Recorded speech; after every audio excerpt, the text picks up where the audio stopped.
BRS నేత బాల్కసుమన్ అరెస్టుపై మంత్రి వివేక్ వెంకటస్వామి స్పందించారు. బీఆర్ఎస్ పార్టీ వల్లే మా కార్లపై రాళ్ల దాడి చేశారని మంత్రి వివేక్ అన్నారు. బీఆర్ఎస్ దాడిలో తన కారు డోర్ కూడా ధ్వంసమైందని తెలిపారు. గతంలో కనీసం ఎన్నికలు లేకుండా చేసి ప్రజాస్వామ్యాన్ని కూని చేసింది బాల్కసుమన్ అని ఆరోపించారు. కానీ ఈసారి ప్రాపర్గా ఎన్నికలు జరిగాయని మంత్రి వివేక్ వెంకటస్వామి తెలిపారు.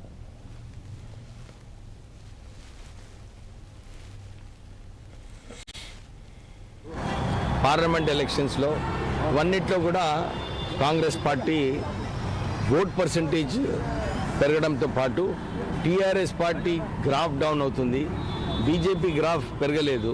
సో ఈ అంశాలన్నీ కూడా ఎంత స్కీమ్స్ ఎట్లా నడుస్తున్నాయి తెలంగాణలో, ప్రజల్లో ఏదైతే నమ్మకం ఉందో ఈ ప్రభుత్వం పైన, ఇవన్నీ అంశాలు కూడా ఈరోజు ముఖ్యమంత్రి గారు హైకమాండ్కి ప్రజెంటేషన్ చేస్తారు.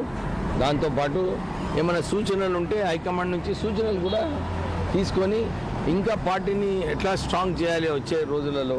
ఇప్పుడు జడ్పీ ఇంకా ఎంపీటీసీ ఎలక్షన్స్ రావచ్చు, దాంట్లో ఎట్లా పర్ఫార్మెన్స్ ఉంటుంది అంటే జనరల్ రివ్యూ అన్నమాట. ప్రభుత్వం పైన జనరల్ పబ్లిక్ ఫీడ్బ్యాక్ ఏముంది, ఇవన్నీ కూడా ఈరోజు ముఖ్యమంత్రి గారు హైకమాండ్కి ప్రజెంట్ చేస్తారు. 2 బై ఎలక్షన్స్